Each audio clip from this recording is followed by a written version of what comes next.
Klein tried his best to remain his usual self as he asked with genuine interest, "What abilities do seers have?" "Your question is inaccurate. The question should be, what abilities does consuming the seer potion give?" Dunn Smith shook his head and chuckled. His gray pupils and face turned away from the moon as his features hid in the shadows. "There are many kinds of things involved: astromancy, cartomancy, spiritual pendulums, and scrying. Of course, it does not mean that consuming the potion will immediately allow you to grasp all of them. The potion only equips you with the qualifications and ability to learn it. As they lack direct means of fighting enemies, you can probably imagine that setting up a magical ritual requires a lot of preparation. It's not suitable for combat. Therefore, in terms of knowledge of mysticism, a seer will be more learned and professional than a mystery prior. It sounds like it matches my requirements as well. However, the lack of means to directly deal with enemies is quite a dilemma. Furthermore, the Church of the Evernight Goddess likely doesn't have the subsequent sequences. The Holy Cathedral likely refers to the headquarters, the Cathedral of Serenity. The means available to low-sequence Beyonders against their enemies might not be comparable to firearms." Klein fell into deep thought as he racked his brains. He kept going back and forth between mystery priors and seers. He no longer considered corpse collector. Dunn Smith smiled when he saw this. "You don't have to rush into a decision. Tell me your answer Monday morning. Regardless of your choice of sequence or giving up this opportunity, none of us from the Nighthawks would have any other thoughts on the matter. Calm down and ask your heart." With that said, he took off his hat and bowed slightly. He slowly walked past Klein and headed for the stairwell. Klein did not say a word and did not immediately reply. He silently bowed and watched as Dunn left. Although he was constantly hoping to become a Beyonder previously, he was thrown into a dilemma when the opportunity arose: the subsequent missing sequences, Beyonders having the risk of losing control, the believability of Emperor Roselle's diaries, and the illusory murmurs that could corrupt people into madness all mixed together and formed a moat that obstructed his advancement. He took a deep breath and slowly breathed out. No matter how bad it is, it can't be worse than making an 18-year-old high school student decide on his future career. Klein gave a self-deprecating chuckle. Gathering his scattered thoughts, he opened the door softly and laid back on the bed. He laid there with his eyes open, silently looking at the bottom of the top bunk that was dyed with the faint crimson of the moon. A drunkard staggered outside the window as a carriage sped down the empty streets. These noises did not break the serenity of the night but instead made it even darker and more distant. Klein's emotions settled down as he recalled his past on Earth. He recalled how he liked exercising, his father who always spoke loudly, his mother who enjoyed busying herself despite having a chronic disease, his friends who grew up with him, going from playing sports like soccer and basketball to games and mahjong, as well as the person he made a failed confession to. These were like a silent river. It did not have many ripples or deep sentimental feelings, but it silently drowned his heart. Perhaps one will only learn to cherish things after they have lost them. When the crimson receded and the sky turned golden yellow from the flaming ball's illumination, Klein had made his choice. He got out of bed and headed to the public bathroom to wash his face to wake himself up. Then, he took a one-solly note to Mrs. Wendy's to buy 8 pounds of rye bread with 9 pence, replenishing the staple food that had been consumed the previous night. "The price of bread has begun stabilizing," he commented after breakfast as Benson changed. It was Sunday, so both he and Melissa finally had the chance to rest. Klein, who was already in proper attire, was sitting on a chair and flipping through the outdated newspapers he brought back from yesterday. He said in surprise, "There's a house for rent here, North Burroughs 3 Wendell Street, a bungalow with 2 floors. There are 6 bedrooms, 3 bathrooms and 2 big balconies upstairs. Downstairs, there's a dining hall, a living room, a kitchen, 2 bathrooms, and 2 guest rooms, as well as an underground cellar. In front of the house are 2 acres of private land and there's a small garden behind. It can be rented for 1, 2, or 3 years, with a weekly rent of £1.06 solely. Those interested can head to Champagne Street and look for Mr. Gusev. That's our goal for the future." Benson wore his black Haleful top hat as he smiled to say, "The rent for the places in newspapers is usually a little too expensive. The Tingen City Housing Improvement Company has options that do not pale in comparison to that for cheaper. Why are we not searching in the Tingen Housing Improvement Association for the working class?" Melissa walked out from her room holding an old, failed hat. She had changed into a grayish-white long dress that had been mended several times. She was silent and introverted, but that could not mask her youthfulness. Benson laughed. "Where did you hear of the Tingen Housing Improvement Association for the working class, Jenny? Mrs. Rochelle? Or is it from your good friend Selena?" Melissa looked to the side and whispered a reply. "Mrs. Rochelle, while washing up last night, I happened to meet her. She asked me about Klein's interview and I told her roughly what happened. Then, she suggested I find the Tingan Housing Improvement Association for the working class. Benson noticed Klein's puzzled expression and shook his head in amusement. They are targeted at the poor. Well, a precise description is that they are a housing association for the lower strata of society. They build and renovate houses that basically have communal bathrooms. They only provide 3 choices: a single, double, or triple bedroom. Do you wish to continue living in such an environment? The Tingan City Housing Improvement Company shares similar businesses as them, but they also provide choices for the lower middle class. To be honest, we are a little better than lower middle class, but we still quite worse off than true middle class families. It's not a matter of salary, it's just that we did not have the time to save up. Klein came to a realization as he put away the newspaper. Picking up his top hat, he stood up. Then, let's set off. I remember that the Tingan City Housing Improvement Company is on Daffodil Street, Benson said as he opened the door. They are like the Tingan Housing Improvement Association for the working class, known as 5% charities. Do you know why? I don't know. Klein raised his cane and walked to Melissa's side. The girl with black hair that reached down her back nodded. Benson headed out and said, these kinds of housing improvement associations or companies were established as a result of backland. They are funded in 3 ways: 1, by requesting donations from charitable foundations. 2, through funding proposals. They receive grants from the government's commission at a special rate of 4%. 3rd, through investments. By taking a portion of the rent received, they will give their investors 5% returns. That's why they are called 5% charities.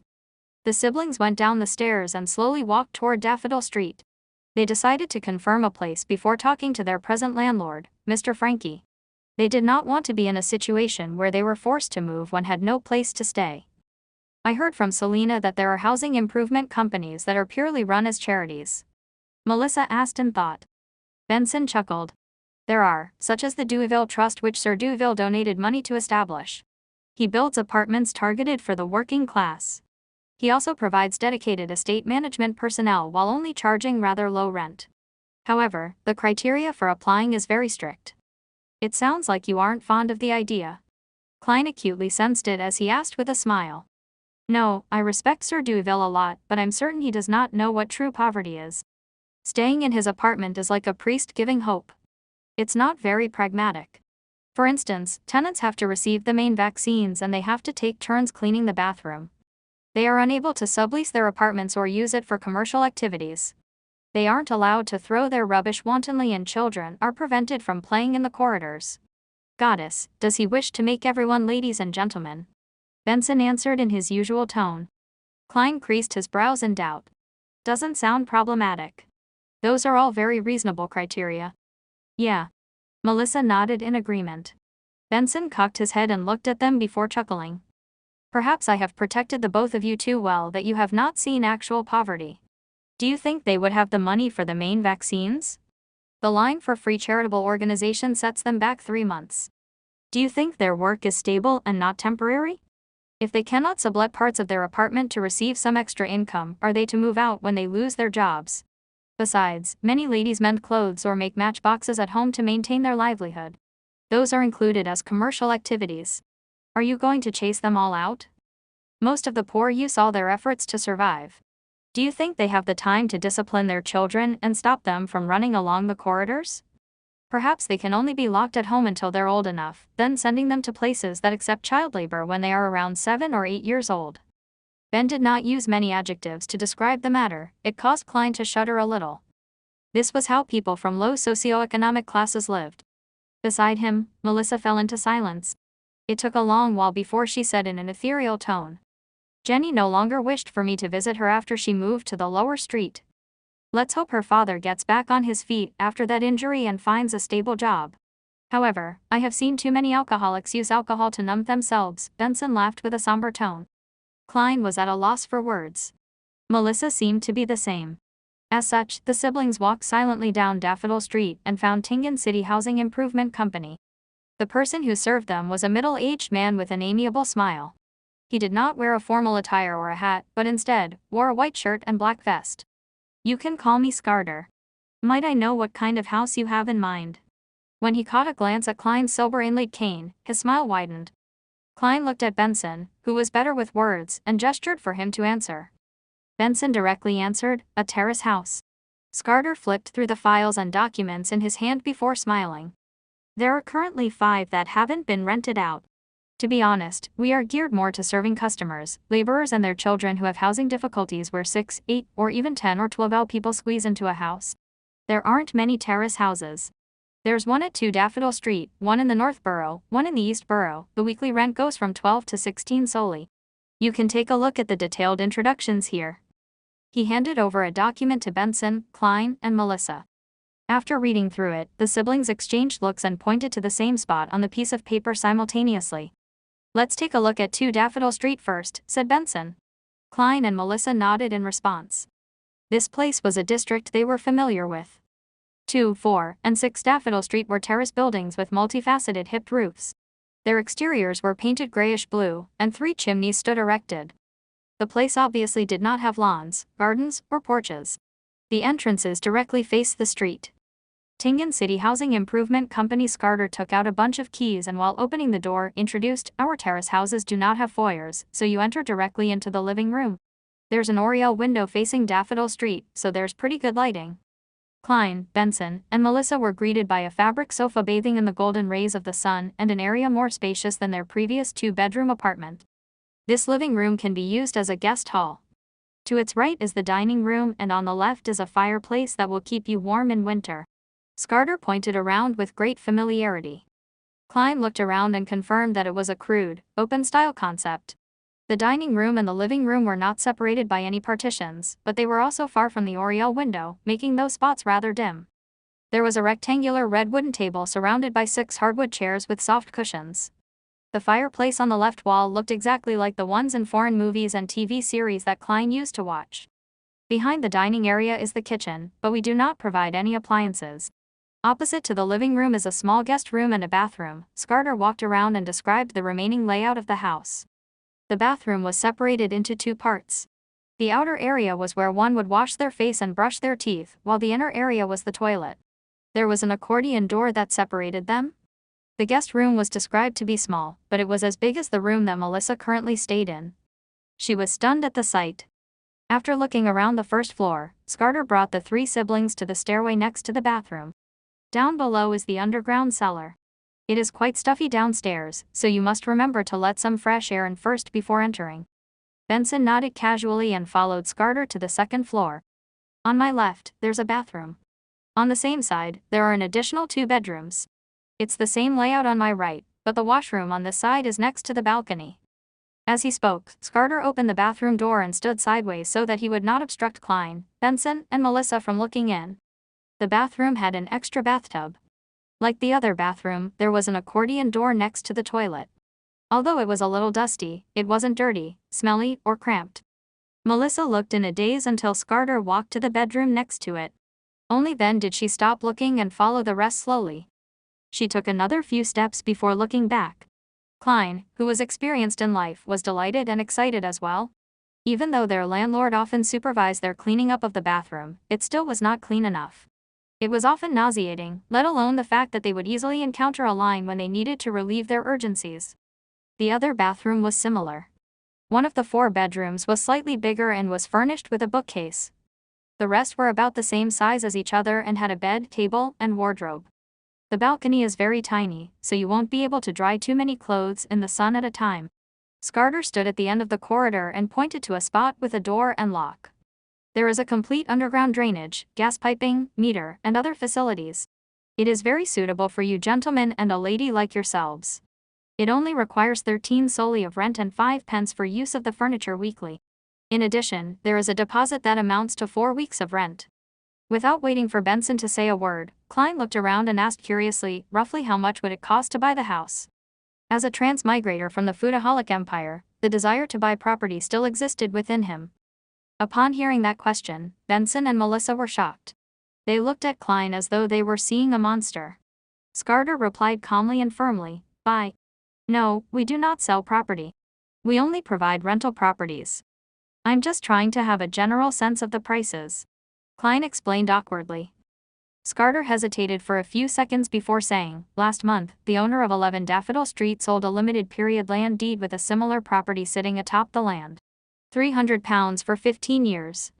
It is much cheaper than renting directly, but not everyone can fork out such a large sum of money.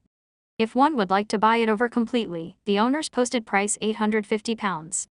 £850. Klein quickly made the mental calculations.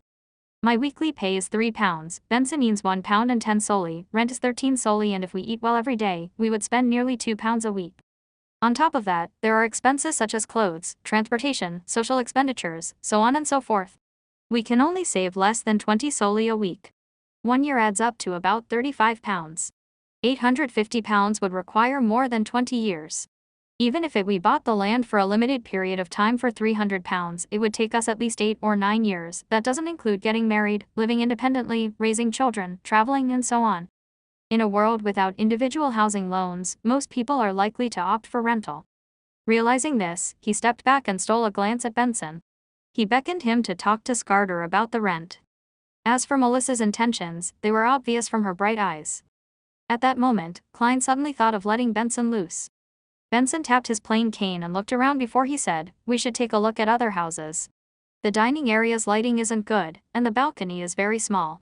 Look, only that bedroom has a fireplace, and the furniture is too old. If we move in, we have to at least change half of these." He pointed out faults in a hurried tone, spending 10 minutes to persuade Scarter to lower the rent to 12 solely and the furniture usage fee to 3 pence, while rounding up the deposit to £2. Without further ado, the siblings returned with Scarter to the Tingan City Housing Improvement Company and signed 2 copies of the contract. They then headed over to the notary office of Tingan City to notarize the contract. After paying the deposit and first week's rent, Klein and Benson's remaining money added up to £9, 2 solely, and 8 pence. Standing before the door of 2 Daffodil Street, they each held a bunch of copper keys. They were momentarily unable to look away, their emotions churning within them. It feels like a dream. After a while, Melissa lifted her head to look at the future Moretti residence, and she spoke with a low yet unsteady voice. Benson let out a breath and smiled. "Then don't wake up." Klein wasn't as emotional as they were. He nodded and said, "We need to change the locks of the main door and balcony door as soon as possible. There's no hurry. The reputation of Tingan City Housing Improvement Company is very good. The rest of the money is for your formal suit. However, before that, we need to pay Mr. Frankie a visit." Benson pointed in the direction of the apartment. The siblings made do with rye bread at home before heading for a terrace apartment on Iron Cross Street. When they knocked on their landlord's door, Mr. Frankie declared imposingly while his short frame perched on a sofa, "You know my rules. No one is allowed to be behind their rent." Benson leaned forward and smiled. "Mr. Frankie, we are here to give up our lease." "That's straightforward. Would negotiating this way work?" Standing beside Benson, Klein was shocked when he heard him. On the way here, Benson had said that his bottom line was a compensation of 12 solely. "Give up your lease?" "No. We have a contract, and there's still half a year left." Frankie glared at Benson as he flailed his arms. Benson looked at him seriously and waited for a moment before saying calmly, "Mr. Frankie, you should understand that you could have made much more money." "Make much more?" Frankie asked with interest, touching his skinny face. Benson sat up straight and explained with a smile, "The 2-bedroom unit was rented to the 3 of us for 5 solely and 6 pence. But if you were to rent it to a family of 5 or 6 people, with 2 or 3 of them working and getting paid, I think they would be willing to pay more to stay there instead of staying at Lower Street where it's ridden with crime. I think 5 solely 10 pence or 6 solely would be a reasonable price." Frankie's eyes brightened up and his throat moved as Benson continued to say, "Besides, you are certainly aware that rental prices have been increasing in recent years. The longer we stay, the greater a loss you incur. But, I need time to look for a new tenant." Mr. Frankie, who had inherited the apartment building, obviously liked the idea. "I believe you can find one very quickly since you have the ability and resources to do so. Maybe 2 days, maybe 3 days, we will pay for the losses you incur during this time. How about the deposit of 3 solely that we have paid? It is very reasonable." Benson immediately decided for Frankie. Frankie nodded in satisfaction. "Benson, you are such a conscientious and honest young man. All right then, let's sign the termination of contract." Klein was dumbfounded watching this happen. He completely understood how easy it was to convince Mr. Frankie. That's way too easy. With the problem of the previous contract resolved, the 3 siblings first helped Klein buy his formal wear and then got busy with moving house. They didn't have anything heavy or bulky as bulkier items belonged to the landlord. Thus, Benson and Melissa rejected Klein's idea of hiring a carriage and instead carried their things themselves. They went back and forth between Daffodil Street and Iron Cross Street. The hot sun outside the window set in the west, and golden rays shone through the oriel window, scattering across the desk surface. Klein looked at the rack that had books and notebooks arranged neatly before putting an ink bottle and a fountain pen on the table which he had wiped cleaned earlier. It's finally over, he let out a breath of relief and heard his stomach growl. He loosened his rolled-up sleeves as he walked towards the door. He had a bed that belonged to him. The bedsheet and blanket were white, old but clean. Klein twisted the doorknob and walked out of his bedroom. Just as he was preparing to say something, he saw both doors on the opposite side open simultaneously as Benson and Melissa came into his view. Looking at the dust and dirt marks on their faces, Klein and Benson suddenly burst out into laughter, sounding abnormally cheerful. Melissa bit her lip slightly, but the laughter was contagious. She eventually let out a soft laugh. The next morning, Klein stood before a full-length mirror with no cracks, seriously smoothing out his collar and sleeves of his shirt. The outfit included a white shirt, black tuxedo, silk top hat, black vest, a set of trousers, boots, and a bow tie. He felt the pinch of paying £8 in total. However, the effect was great. Klein felt that his reflection in the mirror exhibited greater scholarly qualities and made him look more handsome. Click. He closed his pocket watch and put it into his inner pocket. He then took his cane and hid his revolver. He took the tracked public carriage and arrived at Zoutland Street. The moment he entered the Blackthorn Security Company, he realized that he was so used to his previous lifestyle that he had forgotten to give Melissa extra money but allowed her to walk to school instead. Shaking his head, he took note of it before stepping into Blackthorn Security Company. He saw the brown-haired girl, Roseanne, making coffee. A rich aroma permeated throughout the office. "Good morning, Klein. The weather is great today," Roseanne greeted him with a smile. "To be frank, I have always been curious. In such weather, don't you men feel hot wearing those formal suits? I know for a fact that Tingin's summer isn't as hot as the South's, but it is still summer." "It's the price of style," Klein replied humorously. "Good morning, Miss Roseanne. Where's the captain?" "Same old place." Roseanne pointed inside. Klein nodded. He went through the partition and knocked on Dunn Smith's office door. "Come in." Dunn's voice was deep and gentle as usual. When he saw Klein, who looked quite different in a set of nice formal wear, he nodded and his gray eyes smiled. "Have you decided?" he asked. Klein took a deep breath and answered seriously, "Yes, I have made a decision." Dunn slowly sat up straight. His expression became solemn but the deep recesses of his gray eyes remained the same. "Tell me your answer." Klein replied without hesitation, "Sir." Dunn Smith stared at Klein with his gray eyes for a full minute without a word. Klein did not cower under the pressure of the silence and his gaze. He continued locking his eyes with Dunn. "You must understand that once you consume the potion, there will be no room for regret." Finally, Dunn spoke again in a deep emotionless voice. Klein grinned and said, "I know, but I respect the voice in me. First, Sleepless does not meet my requirements." It was the same for Spectator, which he heard from the Tarot Club based on description. He was unsure when he would come into contact with other Beyonder pathways. A slow remedy could not work for an urgent situation, therefore, there was no need for him to wait. By the same logic, Corpse Collector was eliminated as well, leaving the two choices, Mystery Prior and Seer. Under the premise that potions of the same sequence were equally dangerous and him unable to obtain more information, as well as the fact that both Mystery Prior and Seer met his requirements, then regardless of whether Emperor Roselle was making a passing remark or if he really regretted not choosing Apprentice, Marauder, and Seer, it was enough to tip the balance in his heart. Furthermore, he could tell from the diary that as long as he figured out the true essence of digestion and acting, he would be able to avoid the negative effects the potion would bring to a significant extent. As for the murmurings and illusory enticements that could drive people to corruption and madness, he had already encountered that even without being a Beyonder. "All right." Dunn stood up and picked up his Haleful top hat. As he put it on, he said, "Follow me down." Klein nodded and gave a gentleman's bow in gratitude. Tap. Tap. Tap. Both of them ventured down, their footsteps echoing through the silent and vast stairwell and passageway. Klein suddenly felt gripped by anxiety as he tried to find a topic of conversation. "Captain, you mentioned that taking the potion would not directly give me the corresponding knowledge on mysticism, that I'll only have the qualifications to learn it. Then, where does the basic knowledge of mysticism come from? Did our predecessors risk their life for it or obtain it via other means?" Every time he went underground, he would find the air especially fresh. Clearly, the ventilation was excellent. However, the occasional gust of wind made one shiver. Dunn glanced at him, the darkness in his gray eyes appearing abnormally deep. He answered calmly, one of them is, as you said, experimentation, summarization, and enhancement. Second, being bestowed by the gods. Third, the dangerous murmurs that others can't hear do not only growl and roar senselessly. At times, they will describe some matters regarding mysticism. But according to what I know, people who truly listen to the murmurs on a long-term basis have gone mad without exception. Or they would fall to corruption and become monsters.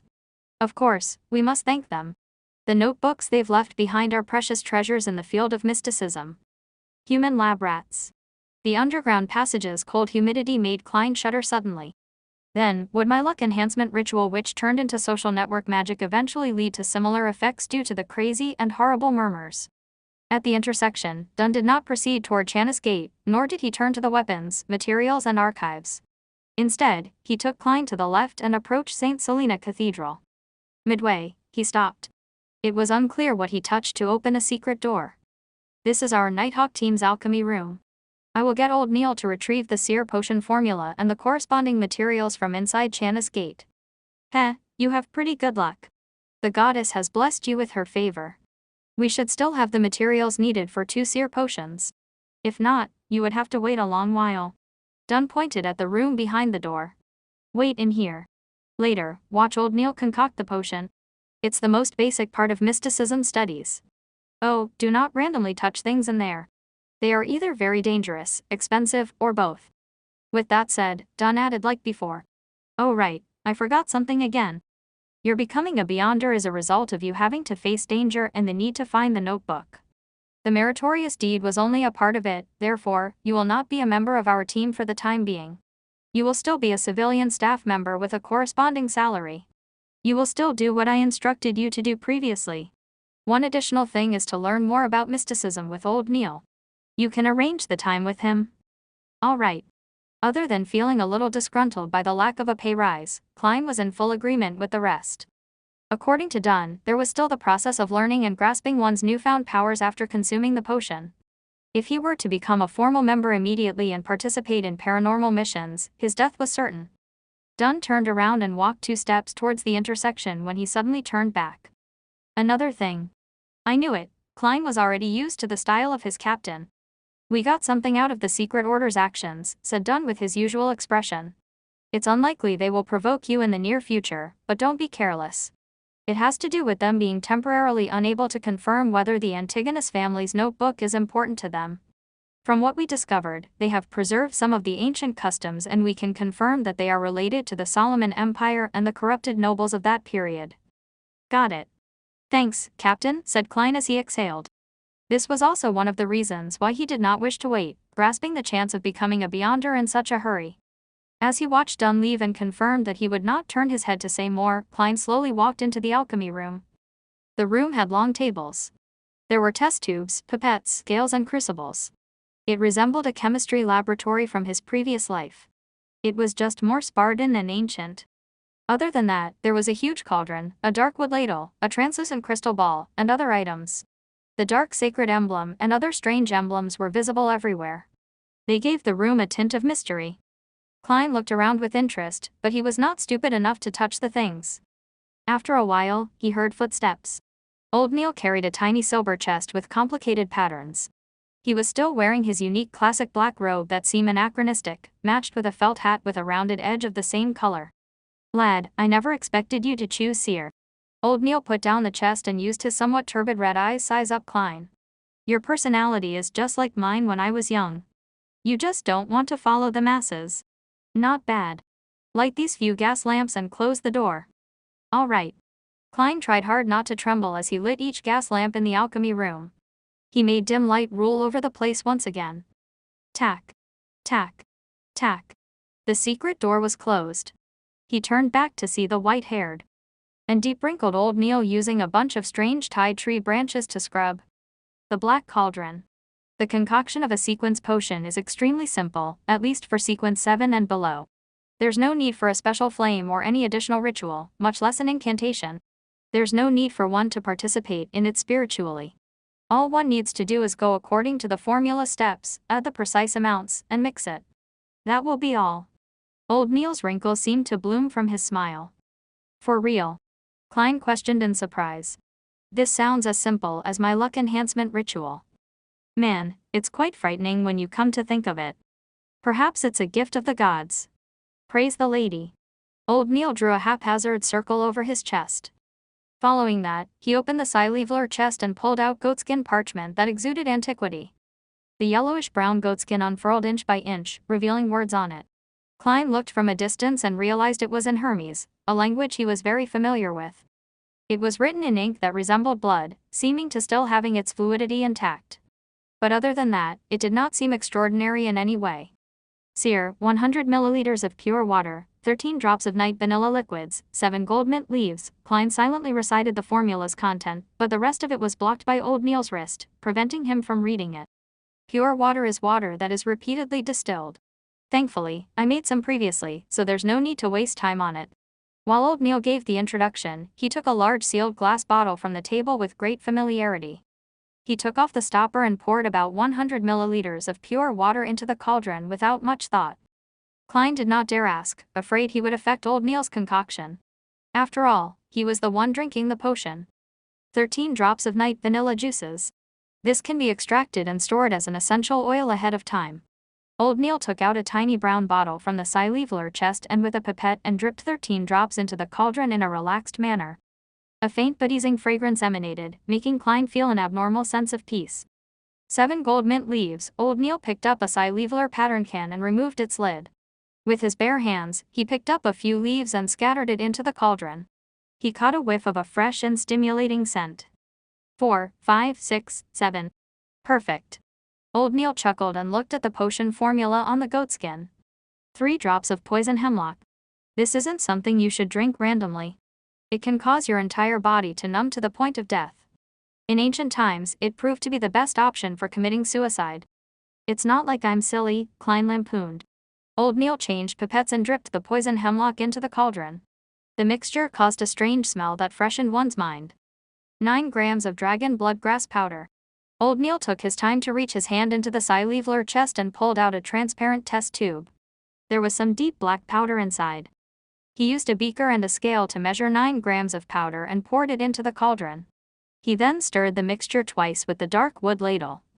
The laid-back process to making the concoction made Klein a little worried. In fact, the materials from before were just supplemental. The exact amount doesn't really affect the final outcome. Should I put a little bit more? Old Neil made a joke. The last 2 is what's crucial. The amount can be slightly lowered, but it cannot be too far from the requirement, or your enhancement can fail. Oh, the quantity cannot be any more, even just by a bit. If so, you will have to be treated for mental problems. It's not impossible to die immediately. Klein immediately tensed up as he saw Old Neil pull out a black glass bottle from the silver chest. Lavo squid's blood, 10 milliliters. This kind of squid is considered an extraordinary biological species. It is clearly mutated. It is covered in mystery. Its blood will rapidly break down under sunlight and lose its unique qualities. It has to be stored in opaque material. Old Neil's tone no longer sounded relaxed. He quickly and carefully retrieved 10 milliliters of blood with a test tube. The blood was blue like the sky. From time to time, it produced illusory bubbles as though it was connected to the spiritual world. After pouring the blood inside the test tube, the remaining drops are ignored as a form of precaution, whispered Old Neil. The moment the blue blood entered the cauldron and made contact with the liquid from before, it produced bubbling sounds. The surrounding light was dyed with a light blue tinge, making Klein feel a strange sense of distance but also familiarity. It felt like the feeling of being in a mother's womb. It elevated a human soul. The final item. Stellar aqua crystal. 50 grams. Old Neil's voice sounded in Klein's ears, jolting him awake as he looked at the table. In the old gentleman's hand was a piece of extremely pure crystal. Furthermore, the crystal appeared gelatinous as though it was jelly from Earth. It lacked hardness. Under the blue light's illumination, it reflected bits of light as it seemed to contain a resplendent void of stars within. This is excellent material for the creation of divination crystals, just a little less in consideration of any mistakes. As Old Neil measured, he used a tiny patterned silver blade to extract the crystal. Pure water, night vanilla, gold mint leaves, poison hemlock juice, dragon bloodgrass, lavo squid blood, and stellar aqua crystal make up a seer. At that moment, Klein could not help but recall the formula. With everything done, old Neil poured in a few blocks of stellar aqua crystal into the cauldron. Sizzle. Illusory fog instantly spewed forth, turning the alchemy room into a blur. Klein seemed to see a vast array of stars amid the fog and felt like he was being observed by an invisible existence. A few seconds later, the fog dissipated. Old Neil used the dark wood ladle and scooped out some sticky dark blue liquid. It had strange characteristics, gooey and inseparable. Not one bit was left in the black cauldron. The dark blue liquid was poured into an opaque cup before old Neil pointed at it. It's done, your seer potion. Klein looked at dark blue gelatinous liquid, finding it hard to describe it as either a block or cup of liquid. He swallowed his saliva and said in great difficulty, "Am I to drink it just like that? Is there no need for any other preparations? Like a ritual, an incantation, or a prayer?" Old Neil acknowledged tersely before saying, "Preparation. There is. Get a cup of Intis or mere grape wine, suck on a desi cigar, then whistle a relaxing tune, and dance a upbeat court dance. You can do a tap dance if you prefer that. Finally, play a round of Gwent cards." When he saw Klein's expression turn dumbfounded, old Neil laughed and summarized what he had just said. "If you feel nervous. You are quite humorous, aren't you?" The corners of Klein's mouth twitched as he resisted the urge to draw his gun. He put his cane down and extended his right hand. As though he held something heavy, he raised the opaque cup. The smell of the potion was faint and seemingly ethereal. "Lad, do not hesitate. The more you hesitate, the more nervous and afraid you will be. That will only affect the absorption that follows," said old Neil with his back facing Klein. It was as though he had said it casually. It was unknown when he arrived by the nearby water basin. He turned on the tap and washed his hands. Klein nodded silently and took a deep breath. Just like he was back when he was a child, he pinched his nose and drank it like medicine. He moved the opaque cup to his mouth and tipped his head, drinking it down with a gulp. A cool and smooth feeling quickly filled his oral cavity. It then flowed through his gullet and into his stomach. The sticky, dark blue liquid seemed to grow out thin and long tentacles, bringing stimulation and coldness to every cell in Klein's body. He could not help but convulse as his vision rapidly went into a blur. All colors seemed to saturate. The reds were redder, the blues were bluer, and the blacks were blacker. The rich colors blended like an impressionist painting. Klein had seen such a scene before. It was back when he was questioned by the spirit medium, Dolly. At that moment, his vision became a blur, and although his mind felt light, it was clear. He felt like a castaway floating in the sea. Slowly, his surroundings turned discernible. All the colors returned to their original as a grayish and blurry fog emanated. Around him were bodies he found difficult to describe. There were transparent objects that did not seem to exist. Deep down, there were clean light clusters of different colors. The light seemed to possess life or contain immense knowledge. This is a little similar to what I saw during the luck enhancement ritual. As Klein instinctively looked down, he realized that he was still standing in his original spot, body convulsing. Suddenly, he came to a realization, causing his consciousness to sink abruptly and fuse with him. Boom. The fog quickly dissipated as the colors restored to normal. The bright, clear halo and the inexistent objects instantly vanished. The scene in the alchemy room returned to normal, but Klein felt his head swell. He felt like it was being yanked apart. Whatever he saw had countless afterimages. His ears were overwhelmed by an ethereal murmur. Hornacis, Flagria, Hornacis, Flagria, Hornacis, Flagria. Klein felt a stabbing pain at his forehead as he quickly had thoughts of causing destruction to vent the discomfort in him. He frowned and hurriedly shook his head. Is your vision abnormal? Are you also hearing things you did not used to hear? Said old Neil at his side with a concealed smile. Yes, Mr. Neil, what should I do? Klein tolerated the intense mania and asked. Old Neil chuckled. This is the resulting seepage of the potion's energy. You lack the means to control it. All right, do as I say. Think of an object in your mind, something common. Make it simple and easy. Klein quickly focused as he envisaged his own hilful top hat woven from black silk. He recalled the feeling when he touched it and its exact shape. Place all your focus on it. Keep repeating that while creating the outlines. Does it feel a little better? Old Neil's voice penetrated into his mind like a serene song. Klein turned his focus bit by bit to the imagined top hat. He felt the murmurs subside into a whisper before they vanished. The afterimages he saw also stacked upon one another and no longer appeared a blur. Much better, said Klein after calming his mind of chaotic emotions and having exhaled. He looked down at his body and discovered that nothing abnormal had happened. He moved his limbs and with half anticipation and half doubt, asking, I succeeded. I'm now considered a seer. Old Neil pulled out a mirror-like mercury plate and shoved it in front of him. Look at your eyes. Klein focused his gaze and saw that he was wearing a black top hat. His outline stood out and his facial features looked normal. Apart from having his face covered in sweat, he did not seem different in any way. He followed Old Neil's instruction and carefully looked at his eyes. Only then did he discover that his brown eyes had deepened quite significantly. It was so much deepened that it was like the night, one in complete darkness. It felt so deep that it could absorb the souls of others. Normally, dark brown pupils are easily recognized as black. Without looking very carefully, even Klein himself would not have noticed. This is a physical manifestation of the potion's powers. When you learn cogitation and how to converge your power, your eyes will return to normal. Old Neil smiled as he reached out his right hand. Congratulations, our new Beyonder, our seer. Thank you.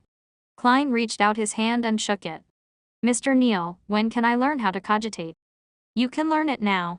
The initial steps of cogitation is relatively simple. It's even more so for Beyonders, said Old Neil with a smile. Just now, producing an object in your mind to divert your attention and turning the energy seepage inwards is actually the first step to cogitation. Try doing it again. Klein closed his eyes and once again, his mind depicted the haleful top hat. His concentration seemed to be more easily focused than before. Soon, random thoughts that surfaced would quickly vanish, leaving the hat's outline. Let your brain go somewhat blank. Exchange the object you imagined. Use something that does not exist in this world, an object you imagine completely out of thin air. You have to follow this rule. Only by doing so can you enter cogitation, only then can you exceed the concept of I. The limitless I will become one with the universe, giving you the ability to see and understand the truth. You will obtain knowledge only you yourself can understand. In the domain of mysticism studies, it's called a mystic experience, said Old Neil using a pacifying tone. You just need to listen to the descriptions that I'll get to later. What's most important is to enter cogitation. Something that doesn't exist in this world. Imagine something completely out of thin air. Would things from Earth count? Klein attempted using an earthy green intercontinental missile he saw on television. He replaced the haleful top hat with this long and thick missile. However, regardless of how he outlined it or imagined it, he ultimately only ended up focusing his attention. It doesn't seem like it will work. Klein had no choice but to let his imagination run wild. He outlined a sphere of light and then many similar objects, gathering them together. The spheres of light stacked upon one another. It felt like an object of fantasy. Klein's thoughts gradually turned ethereal and afloat. His body and mind calmed down. The objects that did not seem to exist, the fog with the bright clusters of light, and the complex colors appeared once again. They floated in the sky in close reach. He extended his spirituality inch by inch as he looked down at them quietly. He sensed it and took it in. Very good. As expected of a seer. You entered cogitation very smoothly. You are just slightly worse than me back then. Slightly, said Old Neil with a chuckle. In that case, I'll begin teaching you the most common, easiest to grasp, and most useful ability in the future in mysticism. Spirit vision. He switched off the gas lamps one after another but opened the door to the alchemy room. It made the spot where Klein was dark, but not to the point of failing to make out silhouettes of objects. All right. In your present state, raise your hands and place them in front of your eyes. Your index fingers need to face each other, but they are not to touch. Open your eyes and keep them open until you are accustomed to the darkness. Klein completed each step according to Old Neil's description. He saw the silhouettes of his fingers and the surrounding objects. Actually, you should be lying down to let your body be entirely relaxed. But since the effect of your cogitation is not bad, let's continue. Old Neil laughed. Focus your gaze on a spot behind your hands. It has to be behind. Then, slowly move your fingers and maintain the same pose without touching them. Also, do not pull them out of your sight. Klein calmly listened to it and cast his gaze at an empty spot behind his palms. He then slowly moved his index fingers within his vision. Once, twice, thrice, suddenly, Klein saw a fiery red color in between his fingers. He let out a sound. You see color. That's right. That's the initial step to spirit vision. The color you see is your aura, said Old Neil with a chuckle. No rush. Do it a few more times. After stabilizing it, look elsewhere. I'll also take this opportunity to explain to you the different meanings of the different colors. All right. Klein moved his fingers back and forth while having his vision trained on the fiery red. Old Neil thought for a moment before saying, to put it simply, the mainstream way of mysticism is to split non-physical parts of a human into 4 levels. At its core is the spirit body, which is also everyone's basic spirituality. There is a school of thought that believes all biological creatures have spirituality and have a spirit body. I'm not sure about anything else, but to mystery priors, the goal of cogitation and the method to increase our strength is directed toward the spirit body. Outside the spirit body is the astral projection. It is the means for the spirit body to communicate with the spirit world and with stellar space. It's considered an external manifestation of the spirit body. Besides, it will be directly related to your personal ambition and your prevailing emotions. The scenes you see after consuming the potion are scenes your astral projection sees when it wanders through the spirit world. That world does not obey the laws of the physical world. It involves exceeding the concept of I, the limitless I, and the universe's I. The past, present, and future might be stacked upon one another, and that is the source of divination. In the spirit world, what you see is just an imagery, a symbol. You have to interpret it to understand its actual meaning. Divination and many magic spells are cast through the astral projection. Do not mistake its relationship and differences with a spirit body. One is just a body and the other is for form. Klein continued looking at the aura in between his fingertips and made the simple conclusion. Further out will be the body of heart and mind. From this point forth, it will combine with the physical body. It involves your brain and is an overall manifestation of your inferential abilities, your analytical abilities, your observational abilities, and identification abilities. Some potions will mainly raise this. Quite a number of magic spells target it as well. Old Neil explained in relatively great detail, the outermost layer is the ether body. It is a manifestation of your vital energies and physical form. The aura color you see is an external phenomenon of your ether body. In other words, apart from the spiritual bodies, ghosts, and specters you can see directly with spirit vision, it might also include certain existences that should not be seen. You can also see the ether bodies of others or their auras. From their thickness, brightness, and color, you can determine their health and emotional state. When your spirit vision improves and you grasp more mysticism knowledge, you will be able to discover even more details. You can even determine the lifespan of others. By the way, the emotional state I mentioned would also manifest itself because of your astral projection. When you go higher in sequence, your spirit vision will reach a relatively high stage. You can even be able to see someone else's astral projection. That way, you will learn even more things. This is a level only seers and mystery priors can attain. Some fellows even claim that the strongest form of spirit vision allows one to see anything in any place, including the past and future. However, I'm skeptical about it. It sounds quite powerful. Klein was almost turning eager. Old Neil coughed and continued, let's return to the ether body and the colors of the auras. Your limbs and parts that are required in motion will appear red. Your head and brain surface will appear as purple. Spots that excrete waste will appear orange. The digestion system will appear as yellow. The heart and other regulatory systems will appear green. Your throat and other parts of the nervous system will appear blue. An entirely balanced body will make a body be cloaked in white, that is a symbol of health. Once it turns dark or the thickness thins, the color will change. That indicates that the corresponding spot has turned problematic. It means it's in a state of exhaustion or illness. In addition, the inner layer of the astral projection represents prevailing emotions. Red means passion and excitement. Orange means warmth and satisfaction. Yellow means happiness and extroversion. Green means calm and peace. Blue means coldness and stillness that one is in thought. White means brightness and eagerness to improve. Dark colors mean worry, sorrow, and silence. Purple means that spirituality is taking control of the lead, coldness and estrangement. Klein silently memorized the information and stabilized his initial spirit vision. Good, you can look at other objects. Old Neil did not speak further as he nodded. Klein slowly turned his head and looked at Old Neil. Indeed, he saw different colors in different parts of his body. The aura was both thick and thin at different spots. The purple color at his head was brightest and his limbs' redness was relatively dark. The overall whiteness to his body was somewhat faded as well.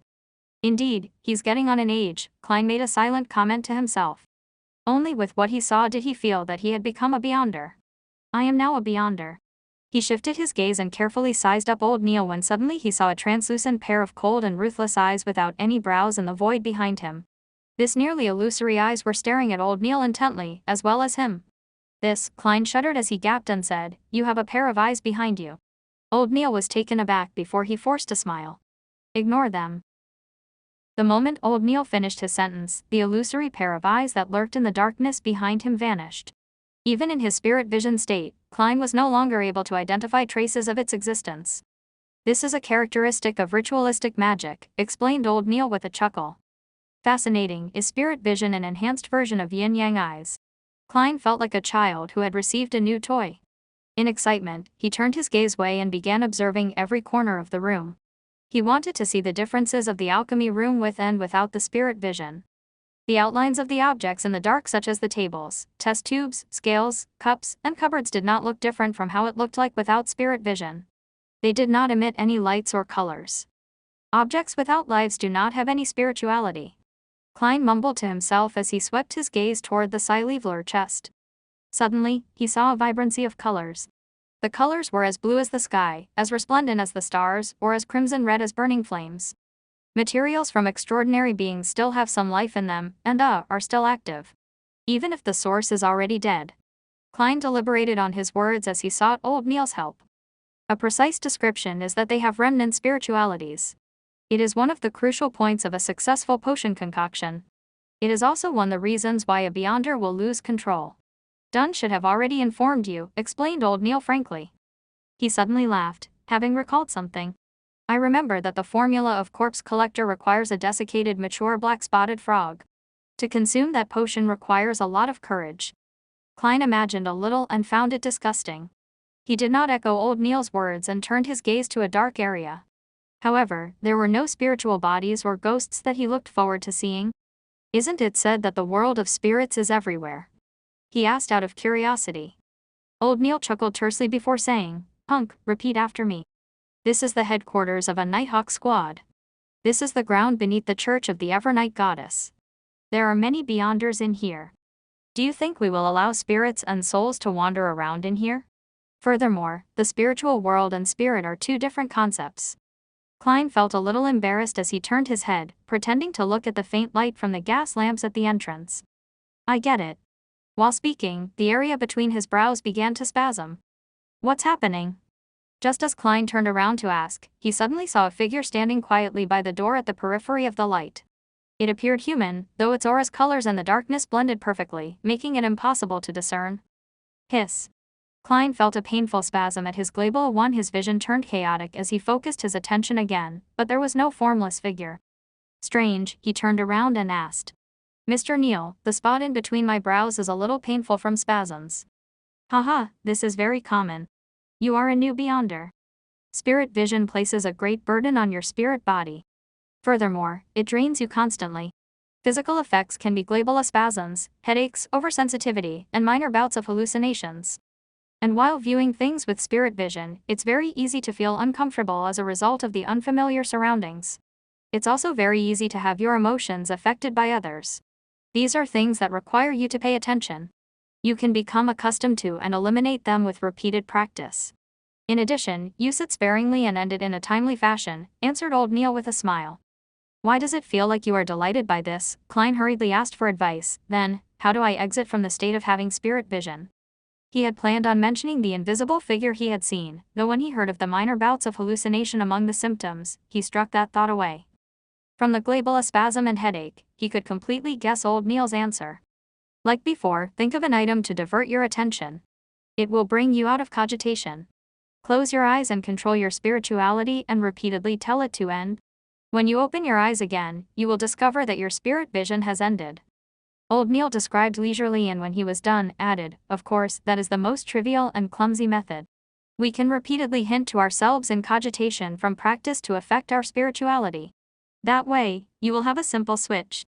For instance, tapping at your glabella twice lightly would allow you easily activate spirit vision.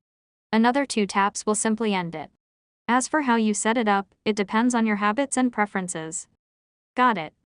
Klein thought for a moment and planned to imitate old Neil to use tapping his glabella twice as a switch for his spirit vision. Tapping once was easily mistaken as an instinctive knock to his head, and tapping thrice could be a waste of valuable time in dangerous situations. As for actions like snapping fingers, they were too attention-drawing. He eased his focus and imagined the stacked spheres of light and re-entered a state of cogitation. Under old Neil's guidance, after repeated hints and practice, he finally set up his switch. He clenched his fist slightly and used his index finger's joint to tap at his glabella twice. Immediately, there were glowing auras of differing thickness and colors appearing before his eyes. After another 2 taps, everything returned to normal. I finally grasped it, he sighed with delight. Only then did he realize how exhausted he was, feeling like he could fall asleep at any time. His mind hurt as though he had stayed up for 3 nights. Old Neil said with a chuckle, "We are not sleepless. Every practice and every time spirit vision is used excessively, you will need some sleep. You can now go back and have a good rest. In the afternoon, go to Iron Cross Street where Welch's place is and walk around. Try your best to find clues about the Antigonus family's notebook as soon as possible. Tomorrow, I'll continue teaching you about mysticism. Of course, do not forget to read the historical documents." All right. Klein was in full agreement with old Neil's arrangements. He picked up his cane and left the alchemy room.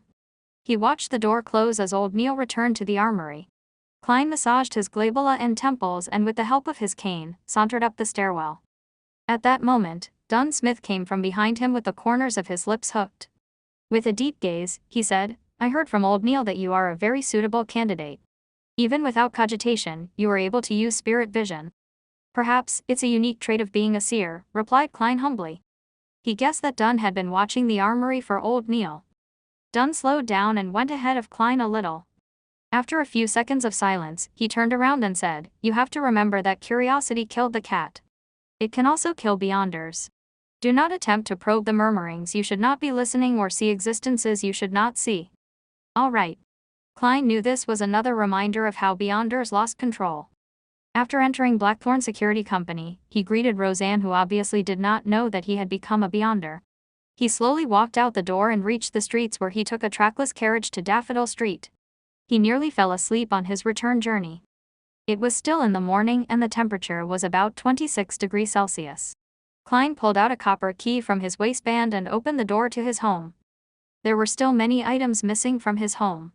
The living room and dining hall were still empty. Benson and Melissa had work or school, so they had both left early in the morning. Klein did not have the capacity to bother with anything else. He closed the door and briskly went to the second floor and entered the bookshelf-equipped bedroom that belonged to him. After taking off his tuxedo and hanging it on a clothing rack, he eagerly plunged into bed. The moment his head hit the pillow, he fell asleep. Klein was awoken by bright sunlight. He turned his head and slowly opened his eyes to discover the burning sun outside. What time is it? Did I miss the tarot club in the afternoon? He struggled to get up and walk to the clothing rack to take out his pocket watch from the pocket of the tuxedo's inner lining.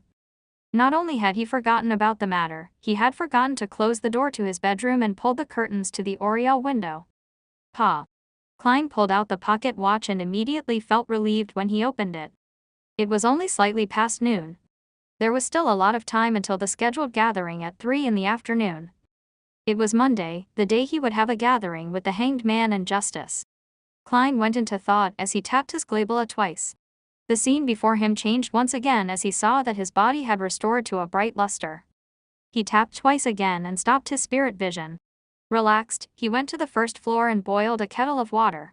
He placed some inferior quality tea leaves and chewed on some rye bread dabbed in a little butter. Afterwards, Klein flipped through historical materials and original Klein's diary. He began revising and consolidating his knowledge. At 2:57 p.m., Klein closed his book and capped his fountain pen before pulling the curtains. Immediately following that, he locked the bedroom's door, making the room turn abnormally dark. He tapped his glabella twice and activated spirit vision to survey his surroundings. After confirming that there were no invisible spiritual bodies in his room, Klein stopped the spirit vision and took out his pocket watch to check the time. Tick-tock. Tick-tock. 1 minute before 3, he opened up his pace and like before, walked 4 steps in a counterclockwise manner in a squarish shape. He incanted in Chinese softly. Only this time, he did not prepare any staple food. Klein closed his eyes as he felt the back of his hands turn itchy. It felt like the 4 black dots forming a square was protruding and projecting something. Hysterical shouts and alluring murmurs began resounding, but Klein realized that the headache was not as bad as the first time. It was not that he was unaffected, but that he was doing his best to stop himself from listening. As a beyonder, he had to have more self-control in such an environment. Soon, his body turned light as he floated up. He saw the grayish-white and blurry fog that emanated. Then, he saw dark red stars. Two of them had a minuscule connection with him with an abnormal sense of familiarity. Klein looked at his blurry self and muttered in confusion, the astral projection that old Neil mentioned. He remained calm for a few seconds and again transformed the opulent Define Palace with the tall bronze table under the dome ceiling, as well as the 22 high-backed chairs that corresponded to the different constellations. Klein calmly walked to the seat of honor and made his body and face be immersed in thicker gray fog. He extended his right hand and tapped two familiar deep red stars and created a miraculous connection. In an underground basement without any windows, the burly Alger Wilson sat by a long table with various apparatuses and goatskin parchments on it. In front of him was a half-consumed candle.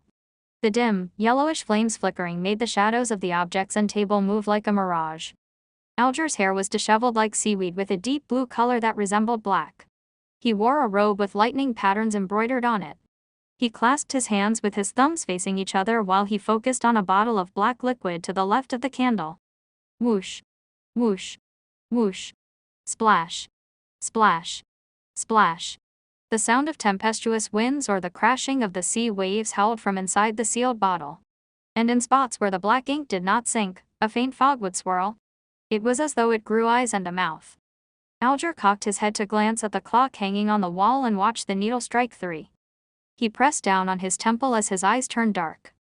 Fascinating colors surfaced from the various items on the table.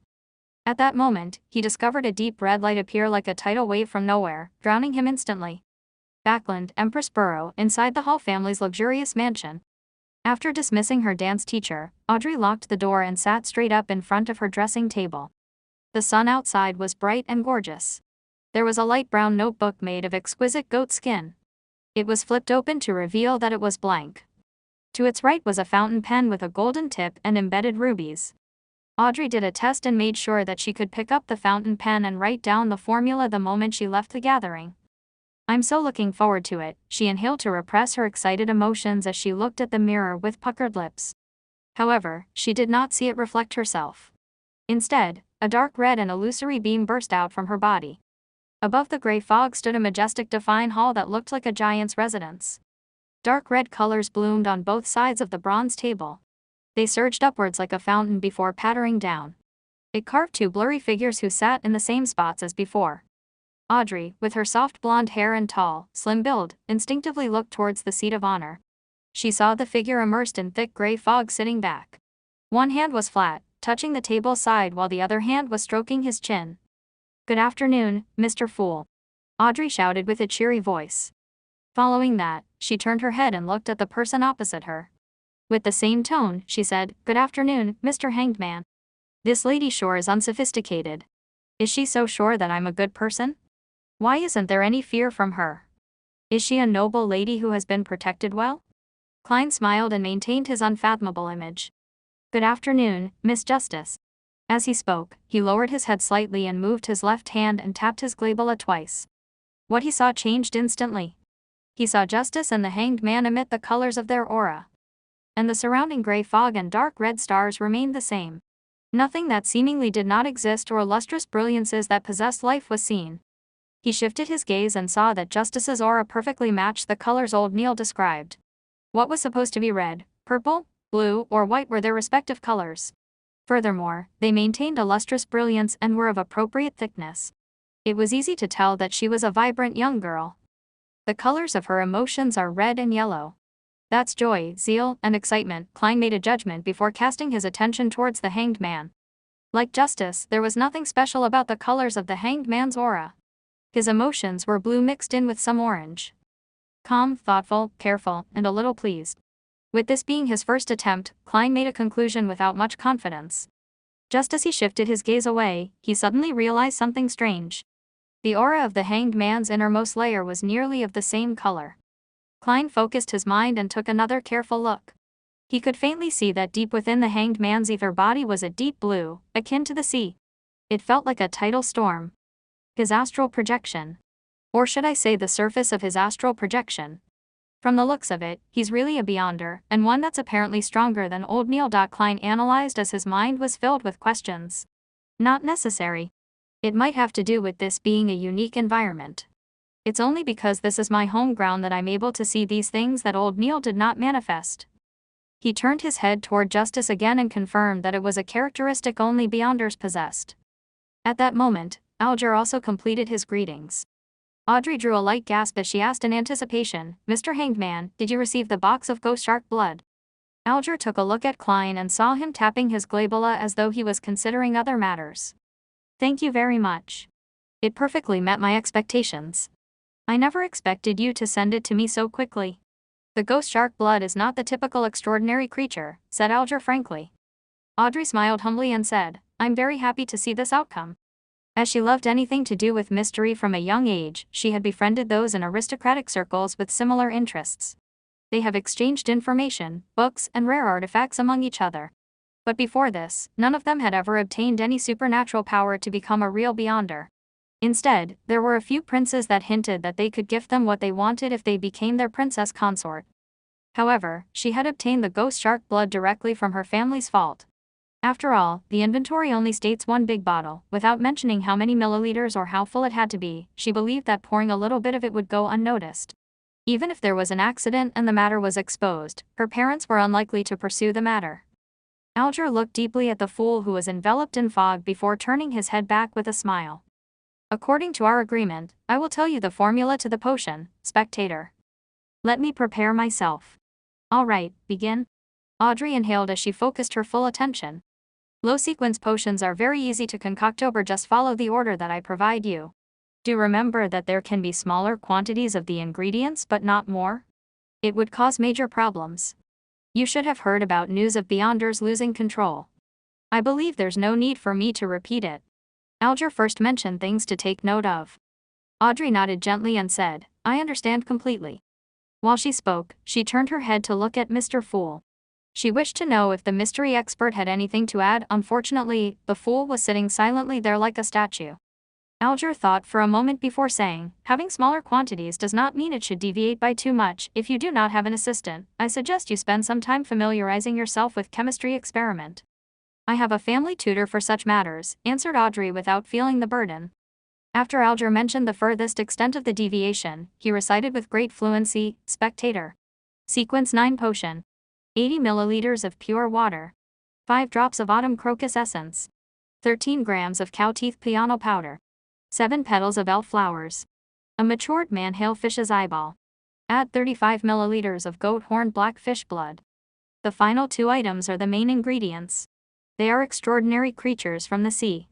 You have to be careful. "All right." Audrey recalled and repeated, 80 milliliters of pure water. 5 drops of autumn crocus essence, 13 grams of cow teeth. Piano powder, reminded Alger.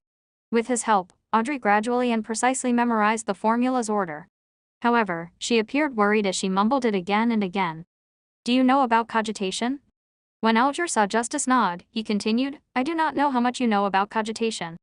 Let me describe it once. After consuming the potion, quickly begin cogitation to control your spirituality and energy. Make sure to practice every day to truly grasp the powers of the potion. Dig out the meaning it symbolizes and even more of its mysteries. That way, you can avoid the danger of losing control to the greatest extent. And the meaning of a potion mainly lies in its name, such as spectator." Klein silently listened to the conversation and had no plans on interrupting. All he did was secretly memorize and study, but when he heard that, he suddenly had a thought. Audrey listened to the hanged man's explanations attentively, and just as she was about to inquire about something more detailed, she suddenly heard the rapping sound on the table. She and Alger turned their heads and looked at the fool. They realized that the mysterious and mighty figure was tapping gently with his fingers. He said in a deep voice, "It's not about grasping them, but rather digesting them. It's not about discovery, but rather acting. The name of a potion is not only symbolic, it's also imagery. It is the key to digesting." Audrey was dazed and confused from hearing that. She was not very clear on what Mr. Fool was trying to express. She subconsciously eyed the hanged man for a reaction from the corner of her eyes. She was surprised to see him jolt and freeze. It was as though an ordinary person had heard a loud and sudden clap of thunder. "Digesting, acting, digesting, acting, digesting, acting." Alger repeated it again and again softly as though he had grasped a key concept or had succumbed to a strange curse. After a while, he raised his head and said with a hoarse voice, "Thank you, Mr. Fool. Your hint is as valuable as my life. You have enlightened me greatly. Of course, I believe I have yet to fully understand or comprehend it. Klein maintained his mysterious and unfathomable image by saying with a smile that was an advance payment. In fact, he did not truly understand the exact meaning of what was said. He was just certain that Emperor Roselle was more powerful than the typical Beyonder and stronger than the Hanged Man. Advance payment. Audrey looked at the Hanged Man's reaction and knew that the hint from before was precious. As she ruminated over it, she asked, "Mr. Fool, what do you wish for us to do?" Opposite to her, Alger said with a nod, "What matter might you wish to entrust us with?" Klein leaned back slightly as he glanced at the two of them before saying in a soft and pleasant voice, "Collect Roselle Gustav's secret diary on my behalf, even if it's just one page of it." Roselle Gustav's secret diary. Emperor Roselle. Indeed, only such matters are worth the concern of a mighty figure like Mr. Fool. Audrey was first taken aback before she realized that she found it nothing surprising. Rumor had it that Emperor Roselle had once seen the blasphemy slate. It was said that the secret cards he created hid the 22 paths of the divine. This was something every high-sequence Beyonder would definitely pay attention to. Diary. That's a diary. Alger frowned slightly as he keenly noticed this tidbit. The item which Roselle Gustav had left behind had been described by Mr. Fool as a diary. How did he know? How did he determine it? Could he know the way to decipher Roselle's cryptic text? Faced with the Hanged Man's question and having obtained the desired effect, Klein leaned back into his chair and interlocked his hands. He answered in a relaxed manner, "Let us first view it as a diary for now." He did not deny or confirm it. Audrey had heard the children of other nobles mention the matter. However, she had never really learned much of it. With her curiosity piqued, she asked, "It said that Emperor Roselle's, well, diary was written in a cryptic language or symbols he invented." "Yes," answered Alger simply. "Some people believe that it is a unique set of symbols from mysticism. Others believe that it is a hieroglyph. But up to today, no one has found the correct way of deciphering it. At the very least, that's all I know." With that said, he turned his head at Klein in a bid to get some confirmation or show his suspicions. "They are texts that have been passed down for generations, so are no longer in their original state. According to your line of thought, how can it be deciphered?" Klein maintained his calm as he secretly gave a self-deprecating laugh. As for how to handle the symbols of mysticism, he instantly thought of a ridiculous and funny scene. Dressed in a black pointed hat and long robe, an evil mage pulls up his sleeve to reveal a symbol tattooed on his arm. It was said that this was a symbol with mysterious power left behind by Emperor Roselle. They were written in two blue, large simplified Chinese characters. Retarded Joker. The corners of Klein's mouth curved up slowly as he found himself in a good mood. After hearing the Hanged Man's description, Audrey said in a stumped manner, "We can't understand the symbols or the words. Then, how are we to pass the information to you, Mr. Fool? Or are we to mail it somewhere?" "This is quite an important question. I do not have the means to accept an item secretly." Klein was in no hurry to answer. He repeatedly released his thumbs from his interlocked hands before tapping them back again. Soon, he thought of a solution. "Since I can create a defined palace and table according to my wishes in here, would it be possible to project the content in the minds of others here? I'll give it a try." At that moment, Audrey and Alger saw Mr. Fool slowly sit up amid the thick grayish fog. "Miss Justice, let us give it a try. Imagine a paragraph of text and give it the emotions of writing it with urgency. Yes, pick up the fountain pen beside you and write on the piece of paper." Before Klein finished his sentence, Audrey saw a piece of yellowish-brown goatskin parchment and a dark red fountain pen in front of her. She picked up the fountain pen both curiously and doubtfully. In accordance with the instructions, she imagined a poem Emperor Roselle once wrote. "If winter comes, can spring be far behind one?" After scrutinizing the text, she picked up her fountain pen and imbued them with the desire of projecting them out. Klein sensed the emotions and using the fountain pen as a medium, he guided her. The moment Audrey landed her fountain pen, she saw a line appear on the goatskin parchment. "If winter comes, can spring be far behind?" "Goddess, how fascinating!" Audrey exclaimed in astonishment while feeling rueful. Following that, she looked at Klein with some fear. "Mr. Fool, can you read what I'm thinking?" "No, I'm only guiding you. I simplified the process of writing for you and made it become an imprint. If you did not wish to express it, nothing would appear." Klein placated her with a low tone. "Is that so? Then we can only memorize the symbols or the way the cryptic text looks like? Then, we can present it directly as we wish." Audrey heaved a sigh of relief as she asked in enlightenment. "Yes." Klein answered. "That's not a bad method. Miss Justice, do not doubt your memory. After becoming a spectator, you will receive immense improvement in this aspect. Alger had watched the attempt from the side, fully coming to the realization that the fool was more powerful and mysterious than he imagined. As for his memory, he believed that the next advancement would improve it sufficiently. Regarding this, Audrey nodded in delight. You have delighted me with this reminder. Mr. Hanged Man, do you have any other guidance on spectators? With that said, she looked toward the seat of honor. Mr. Fool, I will work hard to complete your mission. I will do my best to gather more of Emperor Rosel's secret diary. I mentioned before that I'm a person who likes a fair and equal exchange. The advanced payment I gave is only equivalent to 2 pages of the diary for each person. If there are more, I will give additional in return, Klein said calmly, like he was an adult who did not take advantage of children. As for where the additional payment could come from, it was naturally from the newly acquired Emperor Rosel diary pages. This formed a virtuous cycle. You are truly a generous gentleman. Alger fell silent for a few seconds before bowing slightly with his hand by his chest. After the bow, he turned to Justice and said, "Let me emphasize once more. A spectator will forever be a spectator. I know that many spectators enjoy imagining themselves to be the protagonist or some other character. As a result, they invest a lot of feelings into it to the point of crying, laughing, raging, and turning sorrowful because of the drama. However, that is not what a spectator should do.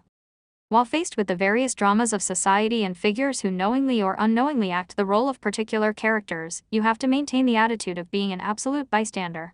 Only then can you calmly and objectively observe them. You will discover their habits, their tics from lying, or their scent of nervousness. From those minute clues, you can grasp their true thoughts. Believe me, everyone is different because of their emotions. They will secrete different things and different smells.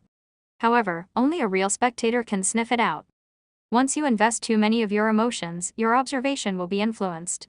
Your sensitivity towards the emotions of others will deviate."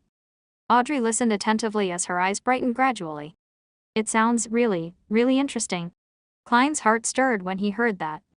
The spectator potion's requirement when summarized seemed to be an absolutely objective and neutral spectator. In a particular sense, it was equivalent to acting.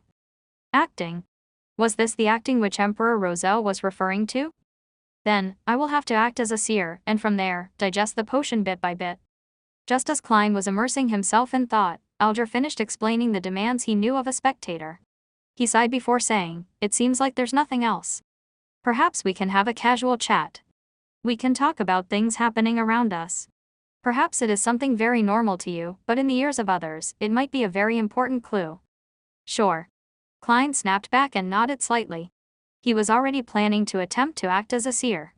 After all, it did not seem like there were any negative effects from doing so. "Then, shall we begin with you, Mr. Hanged Man?" Audrey agreed in excitement. Alger thought for a moment before saying, "The infamous pirate who calls himself Lieutenant General Duiville has begun his voyage to explore the eastern end of the Sonia Sea again." "Oh.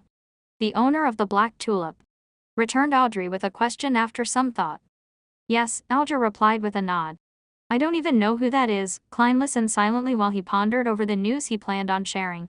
It had to be something that did not expose him while also allowing him to gain feedback. Soon, he decided. He maintained his unfathomable image as the fool and caressed the side of the bronze table with his fingers. "According to what I know, the Secret Order has lost an Antigonus family notebook." This news was not only known by the Nighthawks from Tingan City. The Secret Order as well as Beyonders with close ties with them similarly knew. An Antigonus family notebook. Alger repeated before smiling with a shake of his head. "I'm really curious as to what reaction the Church of the Evernight Goddess will have if they learn of it." Why would he mention the Church of the Evernight Goddess? Klein acutely sensed a problem, but it was not appropriate for him to ask.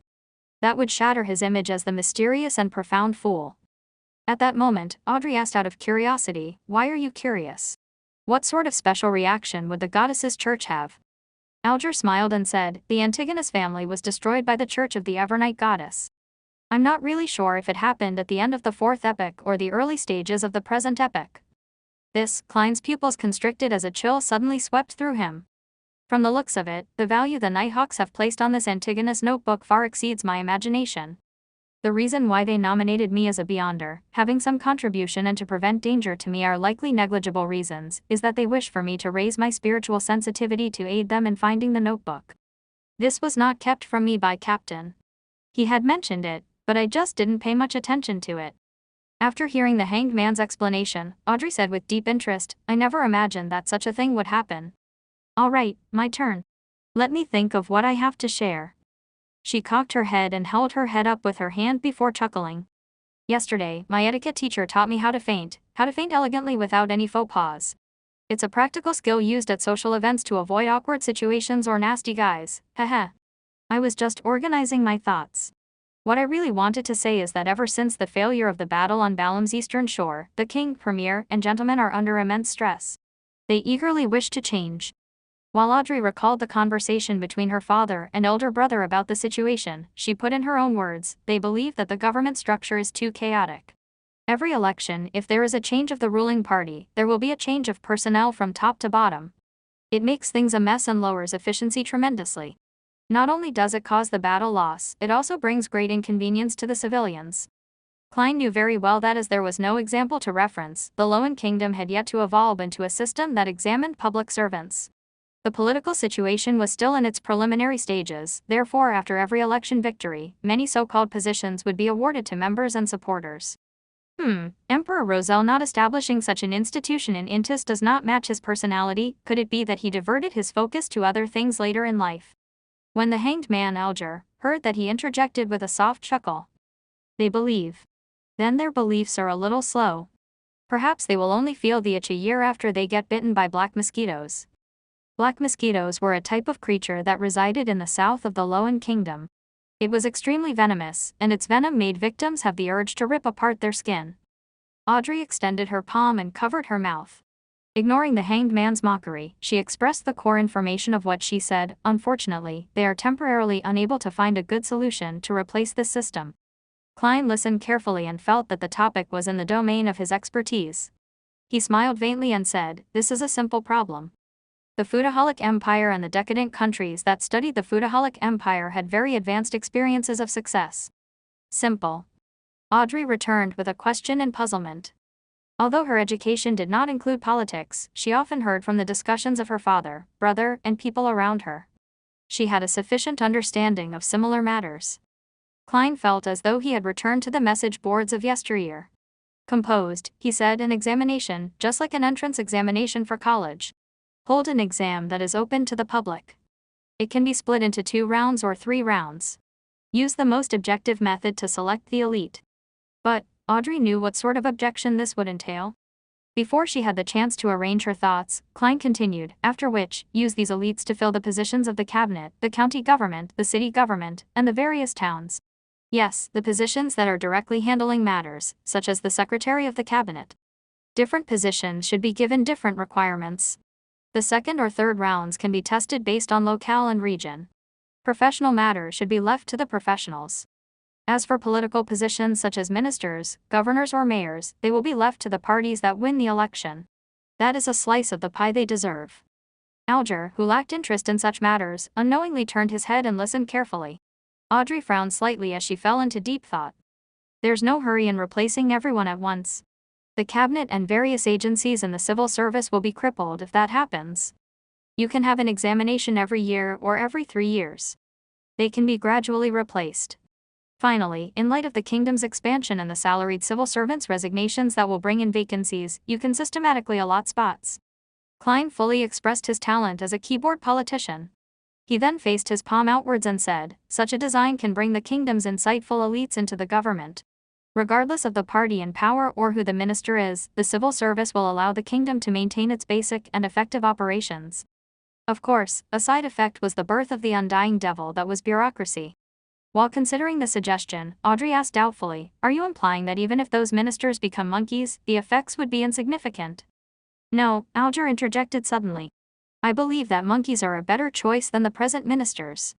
He paused before adding, after all, monkeys only need to eat, sleep, and mate. They would not come up with foolish ideas and insist on brainless projects. Mr. Hanged Man, it sounds you have quite a terrible superior. Klein sat at his seat of honor and shook his head in silent amusement. Audrey ruminated over the suggestion Mr. Fool had offered and after a while, said in surprise, it sounds like it actually might work.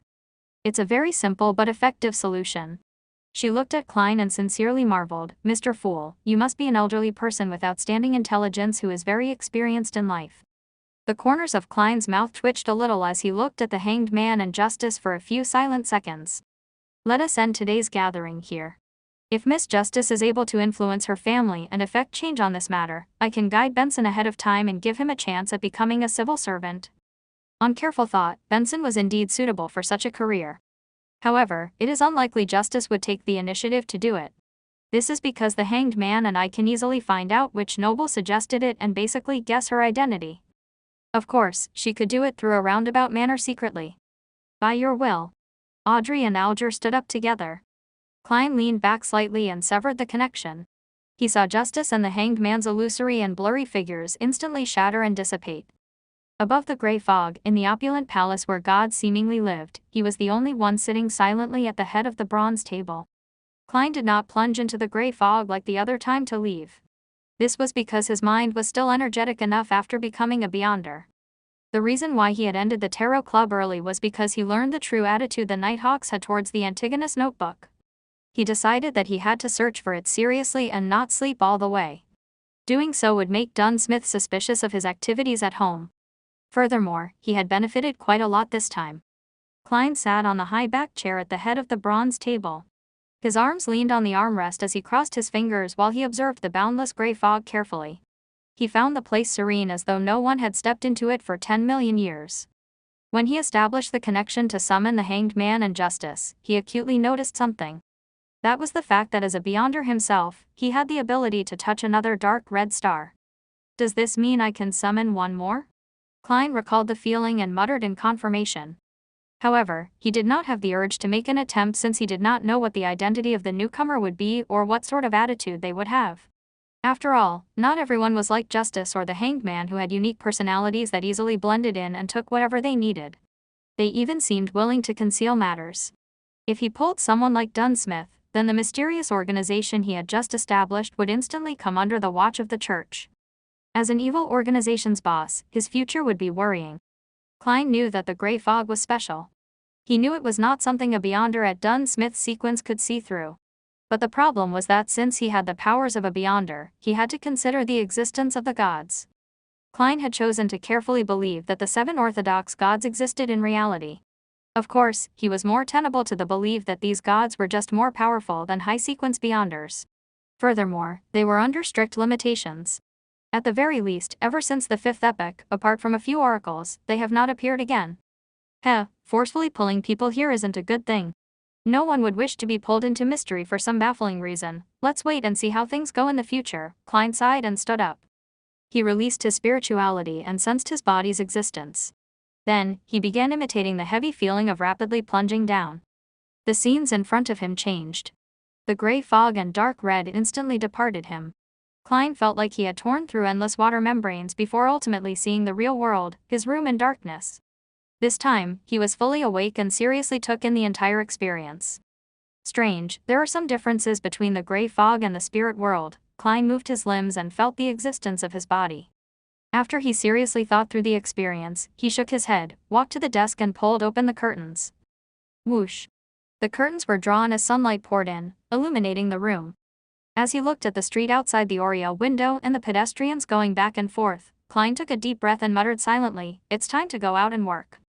How should I act as a seer? It cannot be rushed, all I can do is use spirit vision now." Backland, Empress Borough. Audrey Hall looked at herself in the mirror. She saw her cheeks flushed red with excitement and her eyes, so bright that they would have daunted anyone from looking into them. She did not examine any of this as she hurriedly recalled. She picked up the ruby-studded fountain pen and wrote the formula to the spectator potion on the exquisite goatskin parchment. 80 milliliters of pure water. 5 drops of autumn crocus essence, 13 grams of cow teeth piano powder. 7 petals of elf flowers. A matured man-hail fish's eyeball.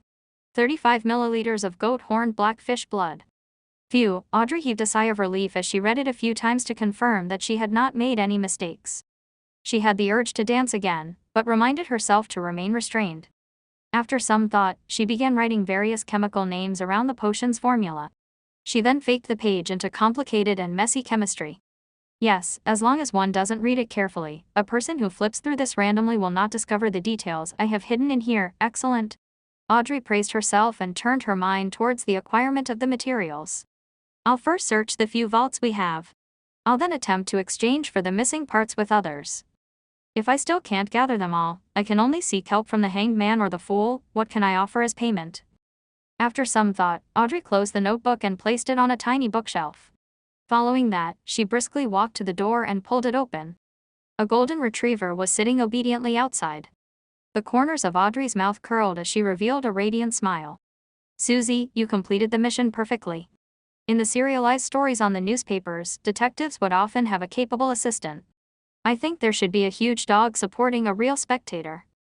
In an underground basement lit only by a flickering candle, Alger Wilson raised his palm and looked at it carefully.